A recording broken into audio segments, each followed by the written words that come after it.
这是女皇的阴谋。图尔扈特军团开赴土耳其战场，会给俄国人在韩国的政变提供最有利的机会。我们不会真的开赴土耳其战场。女皇的要求反倒给我们提供了一个绝好的机会。我们现在可以公开的准备粮草，集结军队。所不同的是，这支军队不去土耳其，而是开赴东方。韩，以老衲之见，如果这不是一个阴谋，那倒确实是图尔扈特人的福音呐。我们在他身上曾经下过一次赌注，结果赢了。现在，我们在他身上再下一次赌注。这是不行的，我的韩。但是图尔扈特人再不能为俄罗斯牺牲我们自己的生命了。韩，不能欲擒故纵啊！他用暗示提醒了我，借重返战场之名公开准备粮草，集结军队。不可否认，这确实是一个绝妙的计谋。他为什么要这样做？他是什么人？我也不明白。韩，我担心，请遵照我的指示，加紧准备吧。我担心一个人，他就是舍楞。他有可能会毁了我们的计划。你们想想，回到祖国对他意味着接受背叛的惩罚，他会愿意吗？让他马上从韩国消失，这很容易。不，他的作用没人可以代替。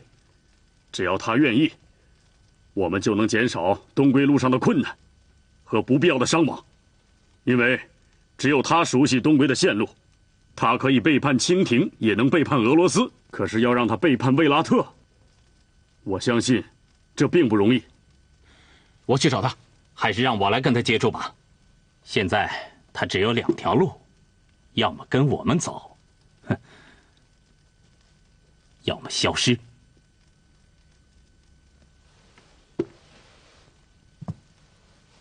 就这样办。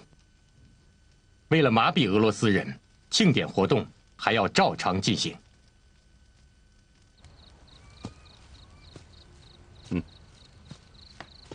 喂，舍楞台吉。谁？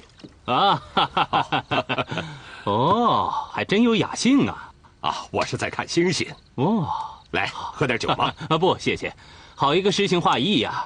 看来台吉是想家了。好，我惦记的家人是不是在月宫安家了？他们都住进去了，就剩我了。还真有学问呢。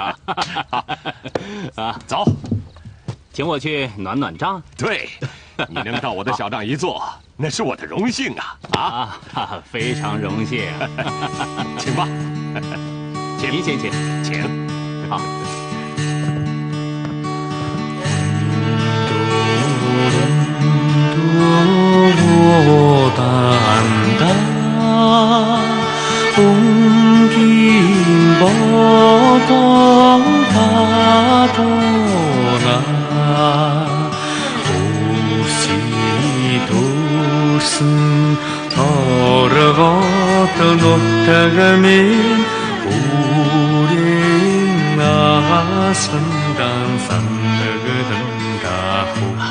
这里也是草原，为什么图尔扈特人的家乡情结那么浓？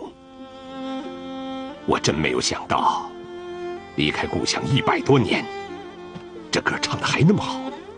舍楞台吉，图尔扈特人走得再远再久，我们也是蒙古人呢。祖先留下来的民歌，是不能在我们这一代手中断了根的。好歌配美酒，为了这首歌，我一定要敬你一杯。来，来，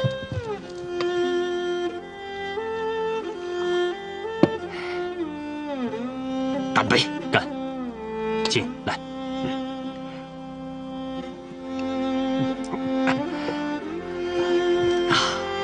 我看得出来，图尔扈特人在这儿过得并不开心。我从小是在圣彼得堡的皇宫里长大的。你是蒙古黄金家族的后裔。我只知道钦察汗国在这里，不知道彼得堡。过去在欧洲的蒙古利亚草原上，人们都会唱这首歌。小时候一听到俄籍的俄籍唱这首歌，就发现眼泪挂在他们的眼角。等我长大了，我再唱这首歌，眼泪同样会挂在我的眼角。我和你不一样，药中常见，马中常笑，是个带刀的人。可我没想到，命运让我来到伏尔加河祖先征战的地方。这里的人们厌恶战争，呼唤着回家。我舍楞一步走错，只能一个人飘摇了。是啊，几百年了，蒙古人埋葬在大漠天籁，这伏尔加河并不是图尔扈特人的家呀。故乡在我心里变得越来越清晰了。可我是在逃命，我是中华大帝追杀的逃犯。我没有了家人，后半生就得得过且过的活着。您说说，我还能有向往吗？您怎么不说话呀？舍楞台吉，我怀疑你这将军能在这块土地上长久的生活下去吗？我和您不一样，我只要能远离被通缉的地方，任何一块土地都能让我感到安心。安心？我说舍楞台吉啊，如果您是能安得下心的人，就不会含着眼泪怀念家乡了，对吧？这儿的生活你才刚刚开始啊。您在伏尔加河是不会找到真正的幸福快乐的生活的，因为您至今还在流浪。策伯克台吉，也许您是对的，可是图尔扈特人是回不去的。为什么？那不是路，那是地狱。女皇对他们没有任何处罚，全都安置在了韩国。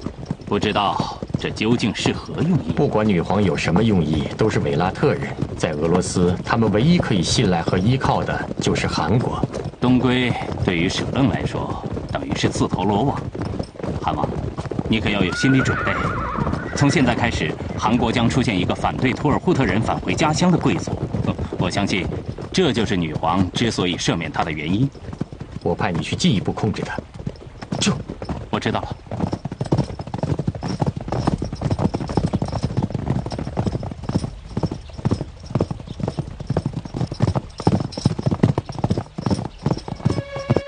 女皇陛下诏书：图尔扈特总督沃巴西就任以来，以他的正直和英勇，证明了对俄罗斯帝国和朕本人的忠诚，赢得了臣民的爱戴。仅特意加恩，册封其为图尔扈特汗国可汗称号，并赐予和这个称号相应的所有仪仗和荣誉。朕切望沃巴西汗不负朕的恩宠，为神圣的主和大俄罗斯帝国更增荣耀。上帝保佑你，大士敦。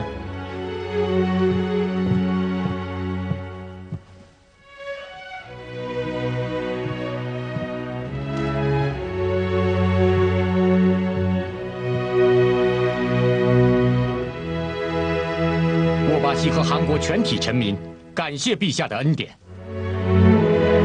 光荣属于可汗和女皇。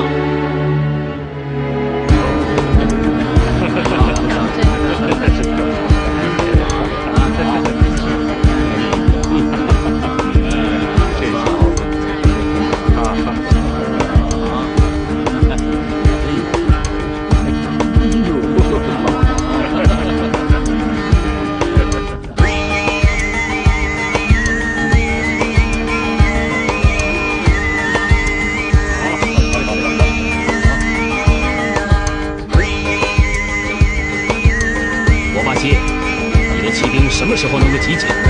贵族子弟什么时候能出发？说实话，我可不愿意在你们这荒凉的地方度过一个冬天。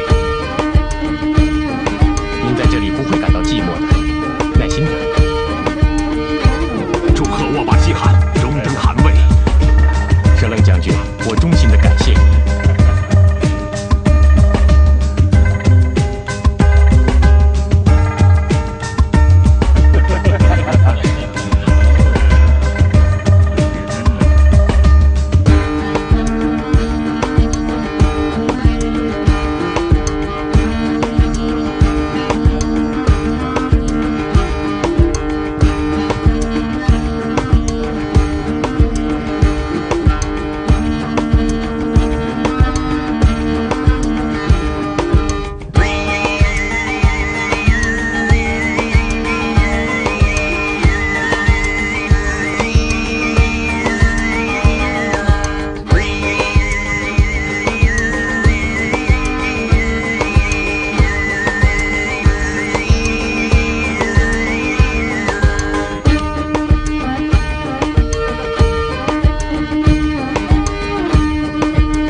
儿子近来胃口不好。你看阿萨莱变成了这个样子，还要送3个孩子去，将来韩国会变成什么样子？实在不可想象，我也说不准，韩自己会做出安排的。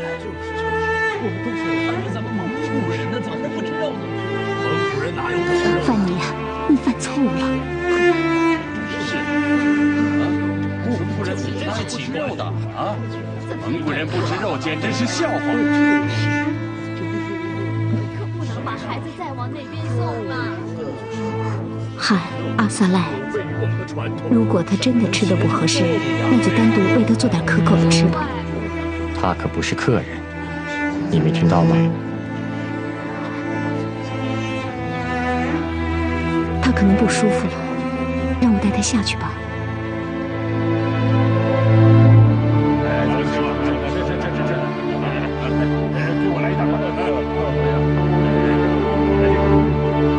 阿萨莱，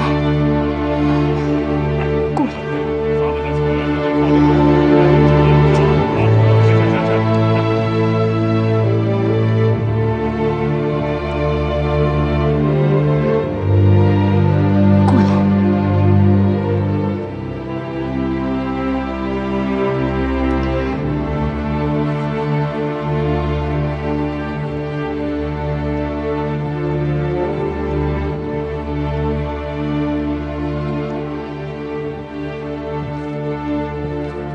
跟我走吧。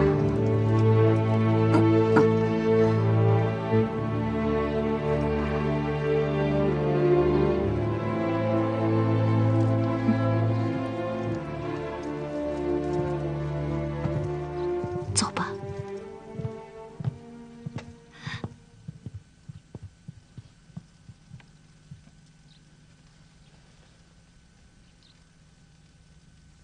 您刚才已经看到了。我的哈屯正在病中，他从生下阿萨莱就和他分开了，孩子刚刚回到他的身边，又要送走，这对于一个生病的母亲不是太残酷了吗？哦，可真的是，海马，您是想让女皇陛下改变她的安排了，是这样吗？我不是这个意思，我只是想暂时缓一缓，起码等她病好起来再告诉她。我怕立刻宣布这件事。他经不起这个打击啊！韩王，您真是一位体贴入微的好丈夫。可是陛下的脾气，您应该知道。当然，我只是想稍作推迟。反正从集结部队、准备辎重粮草到开赴前线，还有相当一段时间。我想女皇陛下她会谅解的。您实在是给我出了一道难题呀！省长大人，这是韩国为您准备的，请吧。哎，真漂亮啊，真是精美绝伦的。不过，作为一个女皇陛下的2等文官，我必须拒绝您的这一番好意。我会替女皇想一个有关高加索战争可以用谈判解决的最好办法。可是现在，我想告辞了。您放心，我保证会把这些东西神不知鬼不觉地送进您的官邸。啊，那就是另外一个问题了。韩王，您知道，我是个虔诚的教徒，也是个极富于同情心的人，尤其是对于女性。我想您一定明白我的意思了吧？谢谢大人。可是你要记住，一定要派一个可靠的人去。我明白。政治难免肮脏的交易，这不是我擅长的事情。看着我发誓。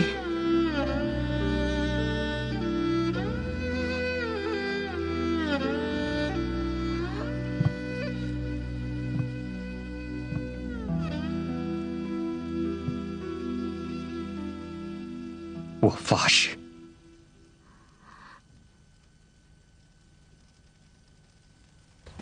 这鬼地方！醉了，这些人都醉了。我要离开这里。真是的。哎呦，哦，是谁呀？是鬼怪还是幽灵？哦，莫非我也醉了？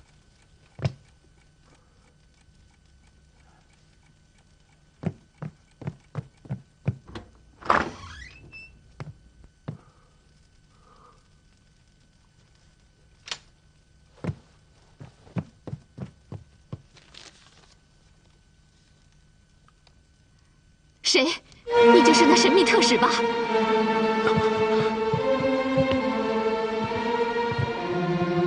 对，你是女皇之外唯一知道我身份的人。特使。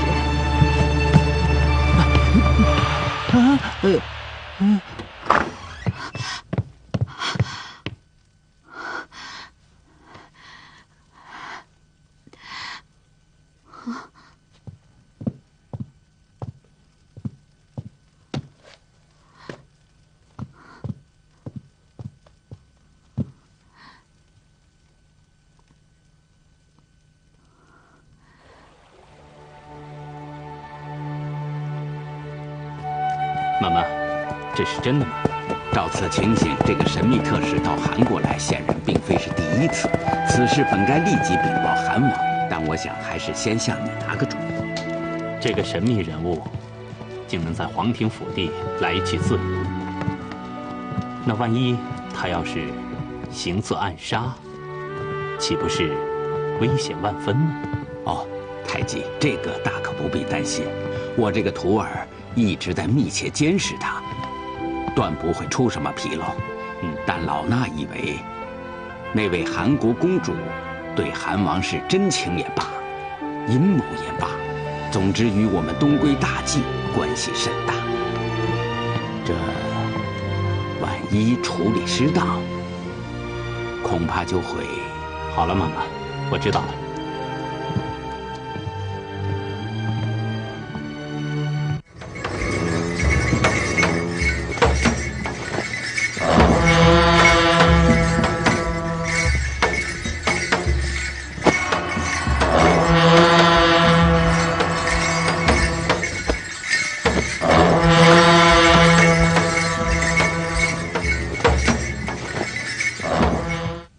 我想知道妈妈的病情。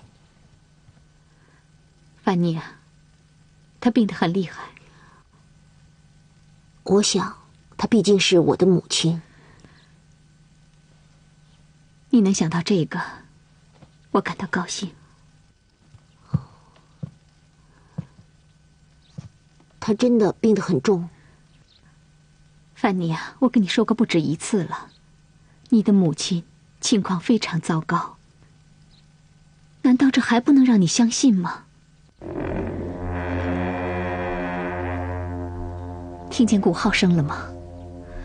韩国的法师已为你母亲祈祷2天了。也许我应该去看她，可是娜塔莉亚，我是不能置身于异教的仪式中，这会让我有一种叛逆的罪恶感。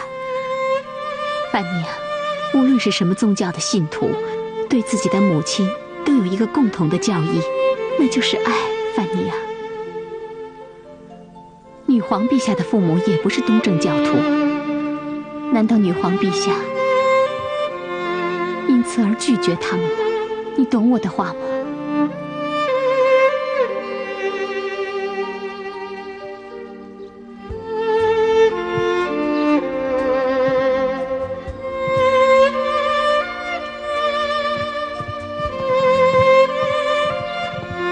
傅寒，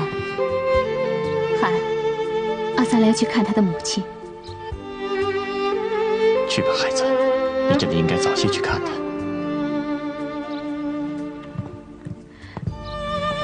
阿萨莱开始懂事，也变得让人喜欢了。对我和央金，这是最大的安慰。妈妈，母亲。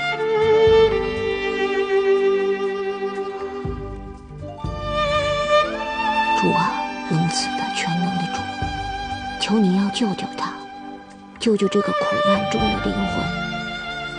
我相信我的主，您一定听到了我的声音，一定会接受我的恳求，因为您像慈父一样的爱我们每一个人。主啊，救救我的母亲，求您救救她。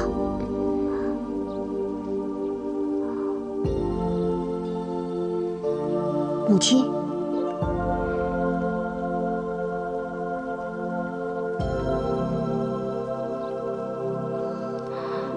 阿萨莱，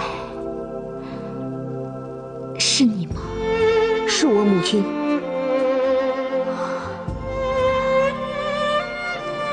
谢上帝，让他走进了我的梦里。你的呼唤就是来自天空的声音。主啊，谢谢你，仁慈的主。妈妈，这不是梦。阿萨莱真的是你。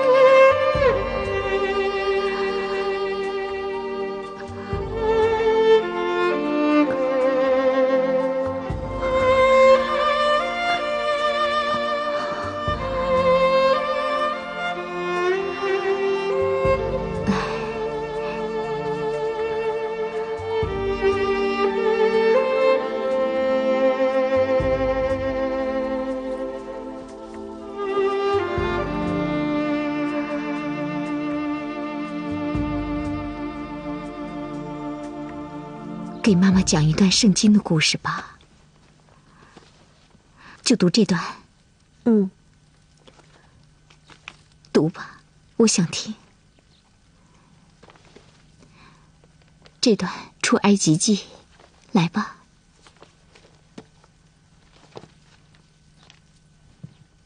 耶和华说：“我的百姓在埃及所受的困苦，我是看到了。我要救他们脱离埃及人的手，领他们到美好宽阔、流奶与蜜的地方。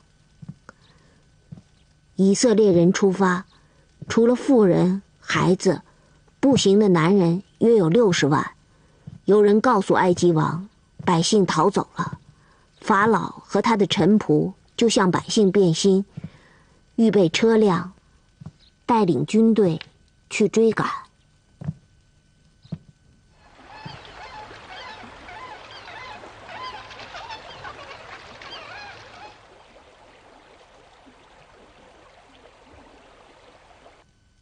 祝贺您，沃巴西可汗！我不得不承认，您赢了。不过我要提醒您，这不过是暂时的，您的汗位不会长久。您的诅咒如此恶毒，加恩夫人。哼，您瞧，您对我总是这么客气。我知道从您心里不愿意承认我这个婶子，可我是您叔叔的夫人，这个事实您是无法回避的。这是毫无意义的，是吗？可不是所有的人都忘了他们的先汗。我那死去的丈夫，您的叔叔顿德可姆巴。不错，人们也不会忘记我的叔叔死后，您曾经摄政，实际掌握了韩国的最高权力。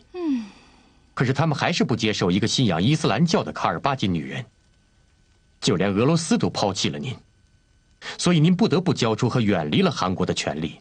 夫人，我劝您放弃妄想，毕竟已经过去20多年了，你已经失去了重新掌握权力的一切机会。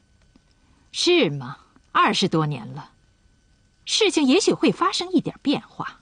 如果韩国内部并不安定，俄国人正式任命的韩王心中有很多让他们感到意外的奇特想法，我相信俄国人更愿意一个对他们忠心不二的人来掌握韩权。尊敬的可汗，一个不祥的消息像草原的季风，悄悄地进入了伏尔加岸边。有人说，图尔扈特人的韩王要带着他们的人民离开俄罗斯。图尔扈特人无法脱离俄罗斯，对俄罗斯的反叛将会遭到惩罚。我的汗，我可不想隐瞒我自己的态度。卡尔巴金公爵的女儿绝不会让这个正在流传的故事有一天成为可怕的事实。您永远不能改变，所以无论您是过去的卡尔巴金公爵的女儿，还是现在的贾恩夫人，都注定不会拥有幸福和快乐。是的，自从您的父亲从我儿子兰勒手中夺走汗位的那一天起，我就失去了快乐和幸福。可我从来没有放弃过我的希望。我相信我的佛神会让我重新拥有失去的一切。您该感恩我的父亲。当年俄罗斯人要逮捕您和您的儿子兰杜勒的时候，作为韩王，他没有执行俄罗斯的命令，而是把您的全家送到库班供养起来，并派人保护。是这样的，我现在还得感谢您，答应我带着另一个儿子刀德比重新回到了伏尔加河，并拨给我1800丈的乌鲁斯。即使我又从您手中夺走了3000丈的乌鲁斯，您都从来没有向我问罪过。也许您是仁慈的，可是这也不能消除我心中的怨恨，因为你们剥夺了原本属于我们家族的这个权利。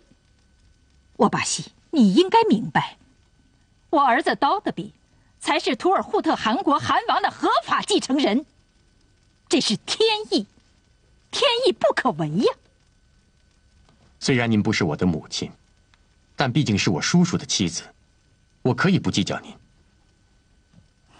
但是你应该清楚的知道，无论在图尔扈特人这儿，还是在俄罗斯人那里，您都失去了信任。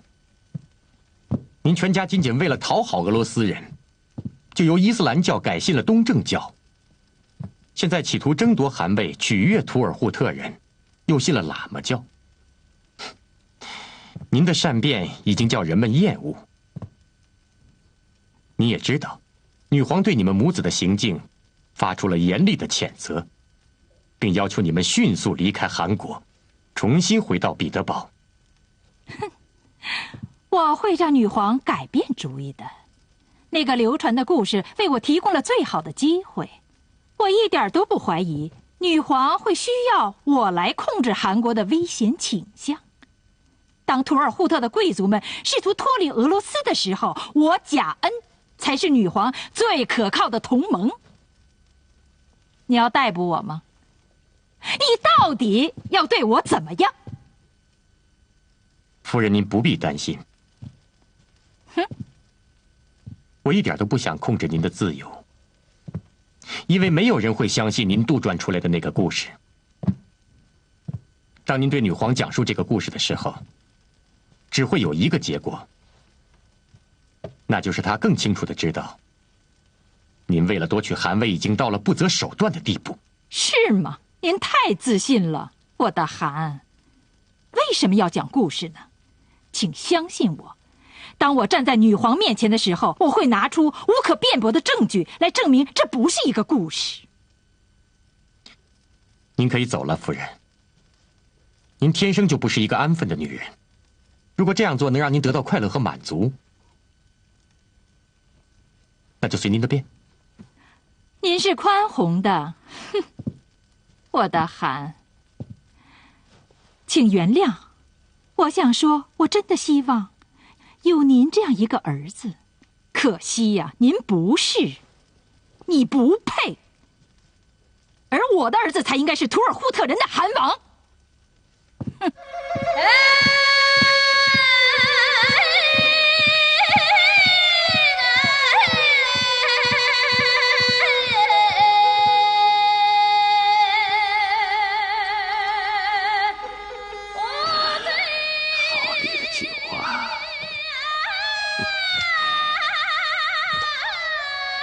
报告，进来。太极，外面有一个女人请见。不要打扰我，任何人我都不想见。出去，出去。是，任何人不见。回来，回来。叫他进来吧。是。